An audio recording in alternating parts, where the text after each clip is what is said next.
I testified falsely against them by saying that they Lying ass bitch. Another one bites the dust. Now, I understand we live in the Me Too era, and I understand that a lot of people are actual victims. But just because somebody cries wolf doesn't mean that they're in trouble. And this is yet another case where we saw that somebody cried wolf and they were not in trouble, because this lady falsely accused some Duke lacrosse students in 2006 and sent them to jail under false accusation. And now, roughly 20 years later, she want to admit that it was all a lie. Now, you know what irritates me about people like this? They are so selfish. I feel like they forget and they don't know the consequences of the falsely accused. Those boys had to go to jail. Their future was taken from them. Their families were disappointed. This caused so much damage and so much trauma. And about 20 years later, she's going to just come out and say, oh, she lied. What? You know what? I digress. Let's get into the video.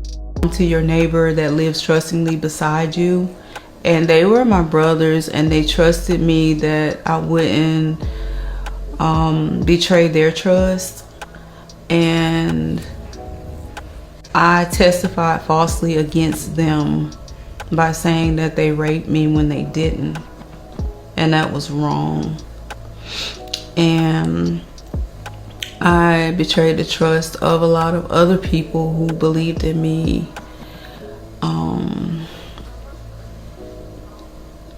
And made up a story that wasn't true because I wanted validation from people and not from God. And that was wrong when God already loved me for who I was, regardless. I didn't need to seek validation from him because I already had validation from him. I just didn't know it. And I hurt my brothers. And I hope that they can forgive me. And I want them to know that I love them. And they didn't deserve that. You hope they can forgive you. You really hope they can forgive you. After you took almost 20 years from them, you hope that they can forgive you. I have no words, but just a little backstory for y'all, man. If y'all are if it's the first time you're seeing the story, you've seen the video. So let me read a little backstory for y'all so y'all can understand. So the woman who falsely accused 3 former Duke University lacrosse players of raping her at a party nearly 20 years ago has admitted that she lied about the allegations. Mrs. Crystal Magnum, a former exotic dancer, made a confession in an appearance on the Let's Talk with Kat podcast, hosted by Katrina DePascale, and asked the players she had accused, Reed Seligman, Colin Finnery, and David Evans, for forgiveness. So you're telling me after she lied on them, she's going to ask them for forgiveness? Really? You took away the lives of those students, made them go to jail, and now you're going to act like it's some come to Jesus moment, and they should just forgive you at the drop of a hat? Are you serious right now? So the episode, which was released on Wednesday, December 11th, according to the campus newspaper, the Duke Chronicle, was recorded on November 13th at North Carolina Correctional Institution for Women. So this lady ended up going to jail. You see how karma works? She lied on them and sent them to jail, and she ended up going to jail on second-degree murder.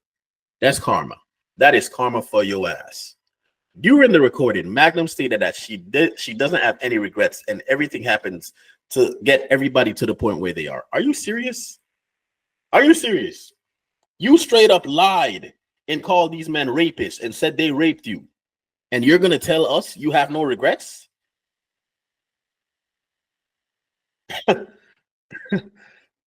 Wow. I'm a living witness of God's forgiveness. Here we go. Come to Jesus. Magnum said that night, Reed Seligman, Colin Finnery, and Dave Evans took me into their home and they trusted me. The Bible says that you shouldn't do harm to your neighbor that lives trustingly beside you. And they were my brothers, and they trusted me that I wouldn't betray their trust. And I testified falsely against them by saying that they raped me when they didn't. And that was wrong. And I betrayed the trust of a lot of people who believed in me. And if you don't know, these are the pictures of the three boys, or the three students at the time, that she lied on and basically falsely accused and said they raped her.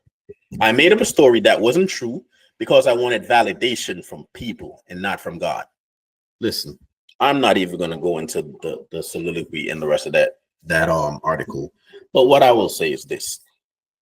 I know we're in the Me Too movement, but too many times we have seen, especially with men, too many times men get falsely accused of things. And it's all that happens is just there's not enough investigation sometimes, and these women are taken at face value. And a lot of times, if we being quite honest, these women are lying, straight up lying. A lot of times these women are vindictive and have ulterior motives. You understand what I'm saying? And whenever you as a man don't go along with their ulterior motives, I'm not saying all of them, I'm not saying all the time, but sometimes these vindictive women will lie on you and try to get you in trouble. And this is not the first time we're seeing this, man. We've especially these days, we're seeing these things happen a lot more than usual. I'll give you an example. Michael, what's the retired Cowboys receiver's name? I forgot. He played for the Dallas Cowboys. I cannot remember his name right now. What was his name? You know what? Oh, yes, Michael Irvin. Michael Irvin was, I think it was Super Bowl weekend 2 weeks ago. A woman in Arizona lied on Michael Irvin and said he sexually assaulted her. You get what I'm saying? It went to court and all these things. And when all the evidence and everything played out, it was determined that the woman was lying. Michael Irvin lost his job at NFL Network. What happened to the woman that lied on him?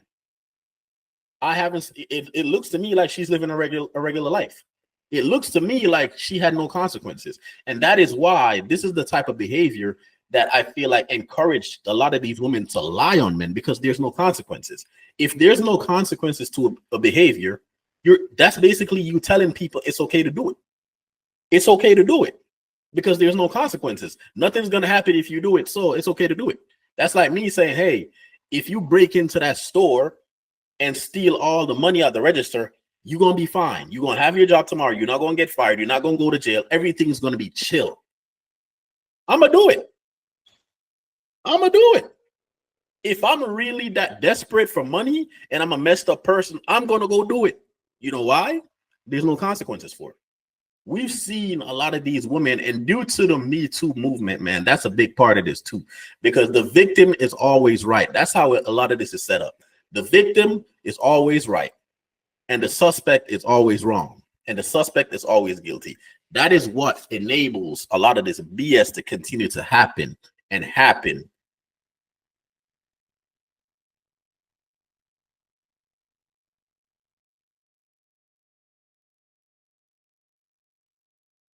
And happen and happen, and over again they get away with it, and it's not fair. It's not fair to the falsely accused, it's not fair to the family of the falsely accused, and it's not fair to the other people who are in a similar situation. You understand what I'm saying? We need to have consequences, man. We need to have consequences for people who lie on people, get their lives taken away from them.